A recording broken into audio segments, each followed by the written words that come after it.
Ni kwa nini viongozi wa Ulaya wameshindwa kuzungumza kwa sauti moja kuhusu vita vya Iran? Ulaya ilijua hali ya sasa vita huenda ikatokea. Kwa wiki kadhaa, viongozi na watunga sera wametazama jinsi jeshi la Marekani linavyoimarisha udhibiti wake Mashariki ya Kati. Walisikia vitisho vya utawala wa Trump kwa Tehran ya kutaka Tehran iachane na azimio lake la kuunda silaha za nyuklia. Ila tangu mashambulizi ya Marekani na Israel yaanze dhidi ya Iran siku 5 zilizopita, bara la Ulaya halijakuwa na sauti moja kuhusu msimamo wao. Kila taifa la Ulaya linafikiria jinsi ya kuwalinda au kuondoa raia wake katika mataifa yanayoshuhudia vita. Serikali za Ulaya pia zina wasiwasi kuhusu athari zinazoweza kutokana na vita hivyo na kuathiri moja kwa moja hasa kupanda kwa bei ya chakula na nishati. Tayari bei ya gesi barani Ulaya imepanda kwa kiwango kikubwa tangu uvamizi wa Urusi nchini Ukraine mwaka 2022. Kisiasa, Ulaya inajitahidi kuwa na sauti moja kuhusu yale yanayotokea Mashariki ya Kati. Ufaransa, Ujerumani na Uingereza zilifanikiwa kutoa tamko la pamoja mwishoni mwa juma lililopita na kuionya Iran kuwa wako tayari kuchukua hatua ya kujilinda iwapo watashambuliwa.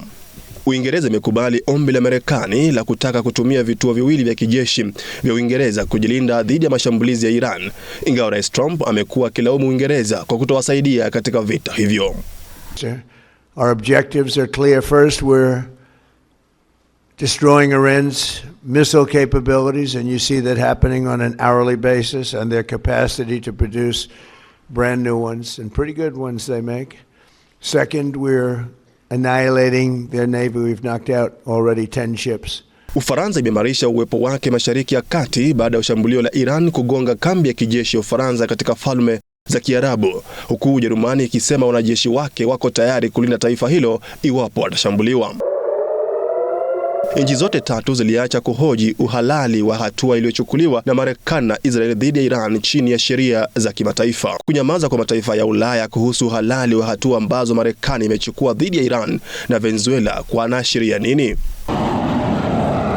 Kunyamaza kwa mataifa ya Ulaya kuhusu uhalali wa hatua ambazo Marekani imechukua dhidi ya Iran na Venezuela kunaashiria nini, na sheria ya kimataifa inasemaje? Waziri Mkuu wa Hispania Pedro Sanchez kupitia mtandao wake wa kijamii anasema kuwa mtu anaweza kuwa anapinga utawala wa chuki kama ilivyo kwa utawala wa Iran, na wakati huo huo pia anapinga uingiliaji wa kijeshi usio wa haki unaokiuka sheria za kimataifa. Ndege kadhaa za Marekani ziliondoka Hispania siku ya Jumatatu baada ya Madrid kusema kuwa kambi hizo haziwezi kutumika kwa mashambulizi dhidi ya Iran.